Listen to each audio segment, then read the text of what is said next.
Els resultats de l'enquesta Active Youth sobre la participació de l'estudiantat universitari en la política europea s'han analitzat per 4 blocs temàtics.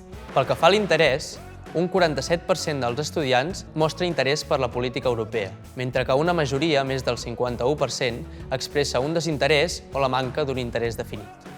Pel que fa a la participació, gairebé un 30% participa activament i regularment en les eleccions al Parlament Europeu, mentre que més del 50% no té una opinió definida o no hi participa mai. Pel que fa al coneixement, un 42% dels estudiants identifica correctament la freqüència de les eleccions europees com cada 5 anys, però més d'un 57% no ho respon correctament. Per altra banda, una gran majoria, més del 61%, sap que la funció principal del Parlament Europeu és representar, tot i que un 35% no ho sap definir correctament.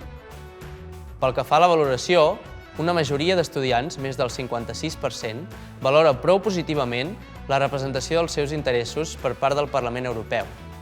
Però un 42% té una opinió clarament negativa sobre com es representen els seus interessos.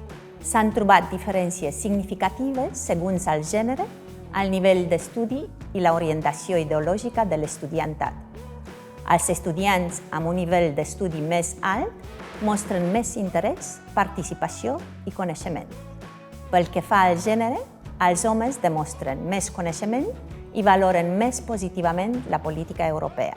Finalment, els estudiants amb una orientació política de dretes també mostren més interès i una valoració més positiva de la política europea.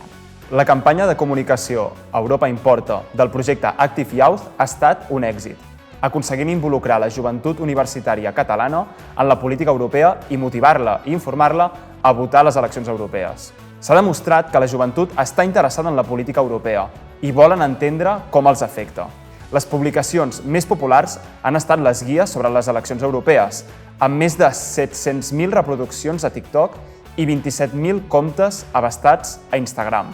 A més, les mètriques en xarxes socials i els comentaris i la participació a l'acte final de campanya Birres per Europa, amb 150 assistents, han validat l'èxit de l'estratègia, que es manté no partidista i dirigida per i per a joves. El Parlament Europeu valora positivament la participació dels joves en la política europea. Els resultats del projecte Active Youth mostren, en la línia dels últims eurobaròmetres i també de l'enquesta que van fer amb el Centre d'Estudis d'Opinió, que amb motiu de les eleccions europees, que encara hi ha molta feina a fer per apropar la Unió Europea a la ciutadania més jove. Però també en realitat la gran majoria percep positivament formar-ne part de la Unió Europea.